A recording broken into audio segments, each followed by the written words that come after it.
बात भी नहीं किया। इसलिए आज आखिरी दिन है, कोर्ट का इजाजत से ये धरना चल रहा है। नेता विपक्ष की नाते सरकार जो काम नहीं करेगा, सरकार का इस आचरण के खिलाफ मेरा आना भी चाहिए, बोलना भी चाहिए, और मैं उनको कमिटमेंट दिया।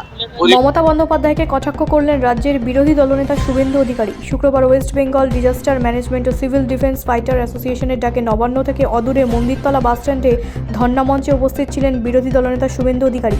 এদিন এসে বিরোধী দলনেতা শুভেন্দু অধিকারী রাজ্যের মুখ্যমন্ত্রী মমতা বন্দ্যোপাধ্যায়ের উদ্দেশ্যে বলেন, মুখ্যমন্ত্রী আইপ্যাকের লোকেদের কাজ দিচ্ছেন, আর যাদের স্কিল আছে তাদের দিচ্ছেন না। বৃষ্টি থেকে দুর্যোগে এরাই কাজ করছে, এদেরকে নিয়ে কেন এসডিআরএফ টিম তৈরি করা হচ্ছে না বলে প্রশ্ন করেন শুভেন্দু অধিকারী।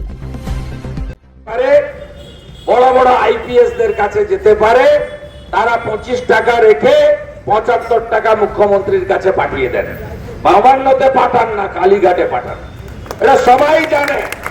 আপনাদের এই লড়াইতে আমরা আছি।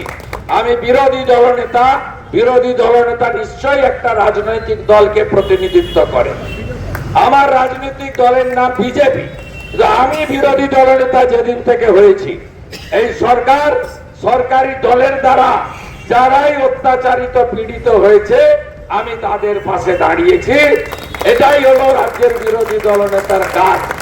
যে বকটুইতে 7 জন মুসলিম মহিলা, 4 জন শিশুকে পুড়িয়ে দেওয়া হয়েছিল, যারা বেশি সংখ্যায় মমতা ব্যানার্জিকে ভোট দেয়, তাদের পাশেও বিরোধী দলনেতা তার কর্তব্য পালন করে মমতা ব্যানার্জি যাওয়ার আগে পৌঁছেছিল বীরভূমের রামপুরহাটের বকটুইতে।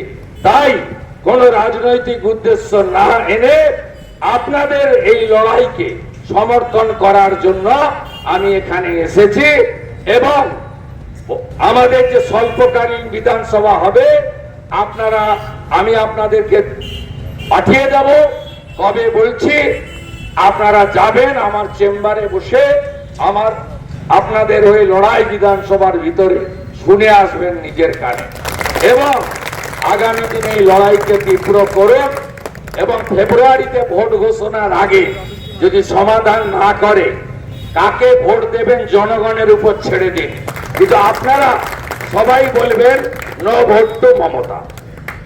যদি আপনাদের দাবি ভোট ঘোষণার আগে পূরণ না হয়, কে বিজেপি কে দেবে, কে সিপিএম কংগ্রেস কে দেবে, আইএসএফ কে দেবে, ওর উপরও ছেড়ে দিন।